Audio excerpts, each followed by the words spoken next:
سلام، من پیام هستم. به پادکست راوی گوش میکنید. این قسمت هفتم و پارت 2 زندگی. این مسیر زندگی خب پر از چالش هاست قطعا و خیلی از چالش ها رو ما داخلش دخیل نیستیم، مثلا از دست دادن آدم ها، مثل مرگ، مثل تولد، مثل شرایط جنگ، مثل شرایط اقتصادی و غیره. خب سوالی که پیش میاد اینه که ما باید با این شرایط چی کار بکنیم. در رابطه با این شرایط من فکر می‌کنم که قبلا یک سری توضیحات رو دادم، ولی باز از این جهت که میخوام با این اپیزود هم مرتبط باشه یک بار دیگه اینها رو میگم.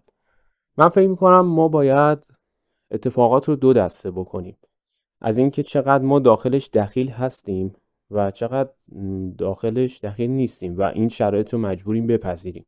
این دسته‌بندی باعث میشه که ما خیلی خیالمون نسبت به یه سری شرایط راحت باشه و خودمون رو سرزنش نکنیم. اگر به عنوان مثال شخصی فوت میکنه از نزدیکانمون یا آشناهامون و یا شاید یک شرایطی وجود داره که یک شرایط مثلا جنگی هست یا یک شرایط مثلا قحطی یا بیماری مثلا مثل کرونا یا غیره، ما باید اینجا بسنجیم که خب ما چقدر برای این شرایط دخیل هستیم. آیا ما شروع کننده این داستان بودیم یا نه صرفا یک شرایطی که وجود داره و برای همه آدم ها هست. حالا همه آدم ها شاید کل مردم دنیا رو در بر نگیره، ممکنه در رابطه با یک حالا منطقه جغرافیایی یا یک قوم یا یک ملتی باشه در هر صورت، ولی این رو اگر ما دسته‌بندی بکنیم و در نهایت ببینیم که خب این به ما مربوط نیست و ما کاری در قبال این نمیتونیم بکنیم، در پس این به نظر من یک آرامشی رو به همراه داره که ما از خیلی اتفاقات رها میشیم و دیگه خودمون رو سرزنش نمی‌کنیم بابت اتفاقاتی که پیش اومده و این سوال‌ها در انتها جوابی هم نداره. یعنی ما اگر بخوایم پی این سوال بگردیم که خب چرا مثلا یک فرد مرد، چرا مثلا اون مرد، چرا من جاش نمردم، چرا اینجا جنگ شد، چرا مثلا اینجا قحطی اومد، چرا این بیماری الان اومد، ما هیچ وقت به این جواب نمیرسیم و اصلا جوابش هم به ما مربوط نیست. چیزی که به نظر من در انتها ارزش داره اینه که ما با این شرایط باید چیکار بکنیم و خب منطقی ترین راه اینه که با این قضیه کنار بیایم و به زندگیمون و به چیزهای ارزشمندی که برامون باقی مونده برگردیم. زندگی رو از نظر من میشه توی یک دسته‌بندی دیگه هم قرار داد که خب این رو هم اکثرا باهاش آشناییت دارن که دو بعد داره زندگی، یکی مادی و یکی معنوی. من خودم خب به شخص آدمیم که اون چیزی که معنوی تره برای من خیلی با ارزش تره و اصلا به نظرم نمیشه روش هیچ قیمتی قرار داد که بخواد با مادی مقایسه بشه. و خب خیلی از آدما در طول زندگی میرن به سمت مادیات و خیلی هم میرن به سمت معنویات و خیلی هم خب هر دو طرف رو دارن. حالا اینجا چیزی که من گفتم از معنویات فقط در رابطه با مذهب، دین یا این جور مسائل نیست.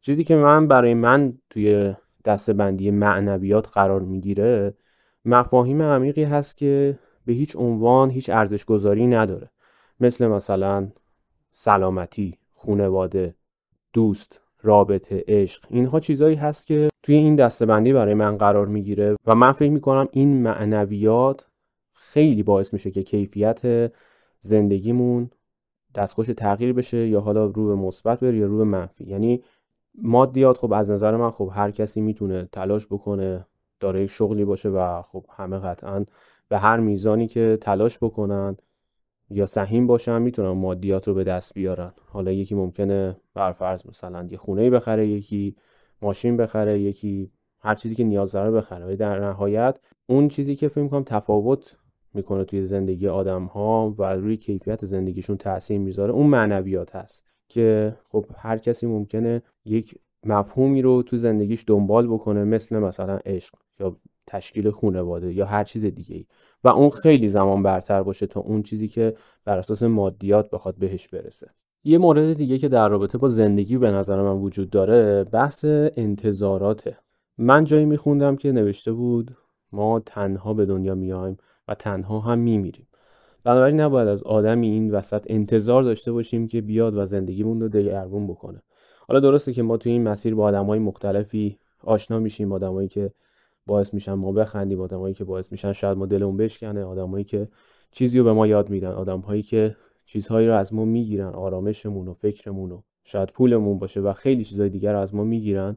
ولی در نهایت تمام این موارد به ما این رو یاد میده که ما نباید از کسی توی زندگی انتظار داشته باشیم. آدما در نهایت میان میرن و زندگی خودشون رو دارن و هیچ تضمینی وجود نداره که بخوان داخل زندگی ما بمونن یا بخوان کمک خیلی اساسی بکنن و اصلا وظیفه‌شون هم نیست که این کار رو انجام بدن. در نهایت من فکر میکنم تو زندگی ما تنها خودمون رو داریم، بنابراین باید برای زندگیمون وقت بذاریم، باید تلاش بکنیم اون چیزی که میخوایم رو بدون انتظار داشتن از دیگران خودمون برای خودمون مهیا بکنیم. اگر انتظار آرامش داریم، اگر انتظار عشق رو داریم، اگر انتظار تجربه کردن رو داریم، زندگی برای هر کسی به نظر من مهیا کرده این شرایط رو و از زمانی که ما چشمون رو باز میکنیم تو این دنیا میتونیم تمام این چیزها رو تجربه بکنیم تا آخرین لحظه‌ای که تو این دنیا داریم از نظر فیزیکی نفس میکشیم. میتونیم تمام این شرایط رو تجربه بکنیم، میتونیم بهترین روزها رو برای خودمون بسازیم، فارغ از این که کجا زندگی میکنیم، با کی زندگی میکنیم و چه شرایطی رو داریم. خوشحالی و زندگی یک شرایط درونی رو داره به نظر من و چقدر خوبه که ما بتونیم از زمانی که جوانتریم، از زمانی که انرژی هست، فیزیکمون جواب میده و خیلی شرایط راحت تری داریم این زندگی رو شروع کنیم تجربه کردن تا زمانی که حالا احساس بکنیم توی زندگیمون حرفی برای گفتن داریم. خب قسمت دوم مصاحبه با رضا رو داریم. دوباره سلام میکنم خدمتت، مرسی که اومدی و امروز هم خب یه سری دیگه سوالا رو من آماده کردم که ازت بپرسم. هر وقت حالا اگر صحبتی هست بگو که بعد بریم سراغ سوالا. سلام دوباره. صحبت خاصی نیست، بریم که ببینیم ادامه بحثمون به کجا میرسه. نظر راجع به شکست چیه؟ اینکه اصلا ما در واقع تو زندگی اصلا شکستی رو داریم، این مفهوم توی بحث زندگی جا میشه یا نه اصلا بحث شکست مطرح نیست؟ نظر راجع به این چیه؟ ببینین که ما تو زندگی شکست داریم یا نه خیلی بستگی داره به این که در واقع این دروغی که ما سالهای سال هم خودمون به خودمون گفتیم هم بقیه به ما گفتن رو باور داریم یا نه. و اون دروغ هم اینه که تو کل عمرتو صرف بکنی برای رسیدن به چیزایی که فکر میکنی قراره خوشحالت بکنن و زمانی هم که میرسی بهش میبینی که نه، واقعا اون قدم که تصورشو میکردی خوشحالت نکرده. اگه بخوای خب زندگی رو خلاصه بکنی به این رسیدن و پس عملا زندگیت شکسته، چون دیگه هممون میدونیم که این دروغ واقعا دروغ خیلی بزرگ و دروغ محضیه که ما باور کردیم. از همون سنین کودکی هم شروع شد دیگه. اگه کلاس اول تو رد بکنی، اگه دوران ابتدایی با موفقیت بگذرونی، اگه نمیدونم کنکور رو بتونی قبول بشی، شغل خوبی به دست بیاری، اما همه این کار رو کردیم و هیچ کدومش هم ما رو دقیقا خوشحال نکرد اونجوری که توقعش رو داشتیم. پس دوباره میرسیم به این که میخوایم در واقع مسیر رو چجوری انتخاب بکنیم. میخوایم رها باشیم و چه به دست آوردیم و از دست دادیم بپذیریم و جاری باشیم، یا تمام عمرمون بدویم دنبال این و اون که بلکه یه بردی تو زندگی به دست بیاریم. خب اگه مدل فکر کردنمون در واقع مسیر اول باشه که خب جواب سوالت میشه نه، تو زندگی ما شکستی در حقیقت نداریم. ولی اگه مسیر دوم انتخاب بکنیم، حقیقت اینه که زندگی سر شکسته. آره کاملا متوجه منظورت هستم. فقط یه کامنتی بذارم توی یه قسمتی از حرفت. گفتی که اونجایی که توقع داشتیم ما رو خوشحال نکرد. من فکر میکنم شاید کرده باشه، یعنی توی اون برهه با توجه به اون آدمی که چون ببین الان داری گذشته رو قیاس میکنی، میگی که خب در مقابل دانش و بینش الان هم خب قطعا اون موقع یه چیز مثلا خیلی کمی بوده، ولی خب یه مثلا یه بچه رو، یه جوونی نوجوان رو در نظر بگیری، شاید دنیاش خیلی کوچیک‌تر از این قضیه باشه و براش مثلا اون بیسته توی چه میدونم ریاضی یا فیزیک و اینا خیلی معنا بده، یعنی انگار دنیا رو دادی بهش. ببین، ببینی موافقم با حرفت، خوشحالمون کرده، ولی بحث اینه که چقدر اون خوشحالی پایدار بوده. یعنی همون امتحان ریاضی که تو الان مثالشو زدی که اون همه واسهش سختی کشیدی، شاید شب بیداری واسهش کشیدی و در نهایت اون نمره 20 به چسبید، اصلا نمیگیم چند سال بعد، آیا همون هفته بعد همچنان واسه اهمیت داشت یا نه؟ درسته. اینه که یه خوشحالیای مثلا زودگذری ما داریم، ولی ما بحثمون اینجا در واقع اون خوشحالی عمیق پایداری بودش که در واقع طعم یه زندگی موفق رو بخواد به ما بچشونه. به نظر من اهمیتشون بالاخره هر چقدر اگه در لحظه بزرگ باشه یه روزی از بین میره و اهمیت دیگه توی زندگی نخواهد داشت. درسته، ممنونم ازت. ببین یه سوالی که ازت دارم اینه که به نظرت با اونی که دلمون رو شکونده باید چیکار کرد؟ چون رسم دنیا اینجوریه که خیلی دلمون رو میشکنن و میرن. میخوام بدم نظر تو راجع به این قضیه چیه؟ به نظرم باید برای سلامتیشون دعا بکنی. چون چیزی که خودت باید به خودی یاد میدادی و اون طرف برات زحمتشو کشیده دیگه، چی از این بهتر؟ حالا بیشتر این حرفم که شوخی بود، ولی یکم هم حقیقت توش بود. خود دیگه منو میشناسی، میدونی که چقدر تحت تاثیر در واقع حسین اورا و پادکست این نقطه هستم. که همینجا تو پرانتزم پیشنهادش میکنم که اگر تا حالا گوش ندید حتما پادکست این نقطه رو گوش بدید. احتمال میدم که تاثیرات خیلی شگرفی توی زندگیتون داشته باشه. یه جمله ازش شنیدم که میگه کسایی که دلتون میشکونن در اصل نقش خدمتکارای زندگیتو دارن بازی میکنن. هر کدوم به یه نحوی در واقع یه کاری انجام دادن که تو رو بیشتر و قدم به قدم به خودت نزدیکتر بکنن. حالا من نمیگم از فردا بیفتیم به قربون صدقه رفتن اون کسایی که زدن در واقع ترکوندن اونا، ولی بعد از این که حالا این یه جورایی لوس بازیامون و ناراحتیامون که بعد از دلشکستگی بود تموم شد، درک بکنیم و بدونیم که واقعا دلشکسته شدن یه تجربه خیلی ارزشمنده و میتونیم تو خلوتمون بشینیم و حداقل درسش رو بگیریم. یه دو بیت شعرم از مولانا اگه اجازه بدی بخونم. بله حتما. مولانا توی این راستا میگه که این جفای خلق با تو در جهان، گر بدانی گنج زر آمد نهان. خلق را با تو چنین بدخو کند، تا تو را ناچار رو آن سو کند.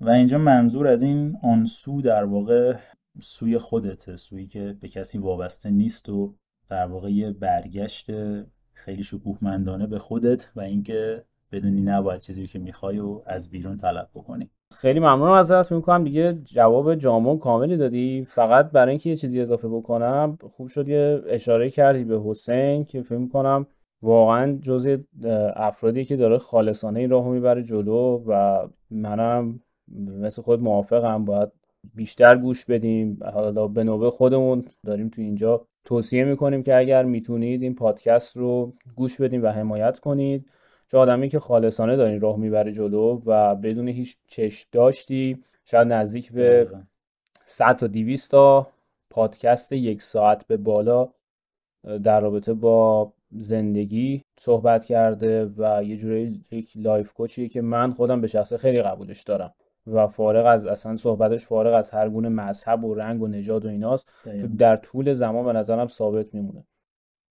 ببین یه اتفاقی که تو زندگی میفته زمانی که ما حالا یه اتفاق تلخ رو تو زندگی تجربه میکنیم، حالا مثلا فوت عزیزانمون یا شکست عشقی یا مثلا تو کارمون ممکنه ورشکست بشیم و اینا، ما چی کار بکنیم که بعد از اون تجربه تلخ بتونیم دوباره سرپا بشیم؟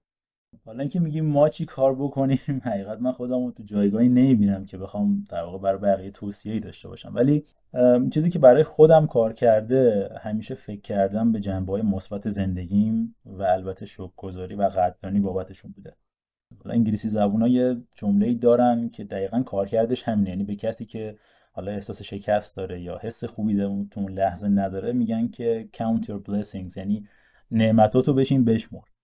و همین که تو فقط فکر میکنی به تمام نعمتایی که در لحظه توی زندگی جاری هستن، ممکنه که حالتو خیلی خوب بکنه. یعنی حداقل یه 40-50% ممکنه از اون جایی که هستی حالت در واقع بهتر بشه و بری بالاتر. برای من که خیلی جواب بوده حقیقت این روش. درسته. و اینکه از تجربت بگو، اینکه چیکار بکنیم یه زندگی بهتری داشته باشی، حالا نظر شخصیت. ببین شاید یه خورده خودخواهانه به نظر بیاد، ولی من همیشه به نظرم باید خود آدم اولویت شماره 1 زندگی خودش باشه و این جایگاهو تحت هیچ شرایطی به هیچ کس دیگه ای نده، حتی عزیزترین کساش. اون لحظه ای که در واقع داره دلت به اصطلاح خودمون قنج میره واسه اینکه خودتو حتی برای 1 ثانیه فدا بکنی یا در نظر نگیری یا کس دیگه ای رو به خود ارجح بدونی، اونجا جاییه که میتونی یقه خودتو بگیری، یه جفت چک آبدار نثار خودت بکنی و در واقع از یه تراژدی خیلی بزرگ جلوگیری بکنی. یه روتین زندگی مرتب که مطمئن باشی حتما توش ورزش هست، یه مقداری توجه کوچیک به خورد و خوراک و البته وقت گذاشتن برای جنبه روانی خودت که حالا از طریق تمرینایی مثل مدیتیشن میتونه میسر بشه. و البته تلاش برای اجرایی کردن این پلن روزانه به نظر من میتونه خیلی راحت حداقل یه چند درجه‌ای زندگی ما رو روی بهبود ببره. و همین توصیه فقط اینه که اون جایگاه نفر اول لیست رو فقط و فقط مختص خودتون نگه دارید و تحت هیچ شرایطی، حالا به جز مواقع اضطرار که امیدوارم برای هیچ کس هم پیش نیاد، به کسی ندید و روتینتون رو به هم نریزید. درست. اینجوری که من متوجه شدم اینه که منظورت اینه که ما یه جوری اون سلف لاور رو داشته باشیم دیگه، یعنی ما خودمون رو اولویت قرار بدیم برای اینکه به خودمون رسیدگی کنیم. باز بکنم یه اشاره بکنم از جملات حسین که میگفت اگر تو خودتو دوست نداشته باشی نمیتونی عاشق کسی دیگه ای بشی. یعنی اگه رابطت و حالت با خودت خوب نباشه چجوری میخوای بری دنبال یه عشقی که از بیرون میاد؟ دقیقاً.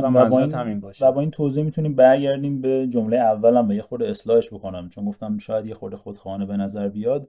در واقع کاملا برعکسه. زمانی که تو روی خودت کار میکنی واسه اینکه تبدیل بشی به یه آدم بهتر، به یه مجموعه کاملتر که صد البته وابستگی هم به کسی نداره، یه بار خیلی سنگین رو داری از رو دوش اطرافیانت برمیداری و یه جوری پختگی هم به همراه داره این قضیه دیگه. یعنی اون کسی که در واقع به اون مرحله رسیده که اولویتش رو بذاره خودش، به پختگی رسیده که آقا من اینجاها این وظایفو دارم که خودم باید انجام بدم، از کسی هم انتظاری ندارم، خودم در نهایت باید اینا کاری که خودم برای خودم انجام بدم. دقیقاً. زحمت دیگه رو دوش کسی نیست. اینجوری در اینجا به پایان قسمت 7 میرسیم. به زودی با قسمت 8 در خدمتتون خواهم بود.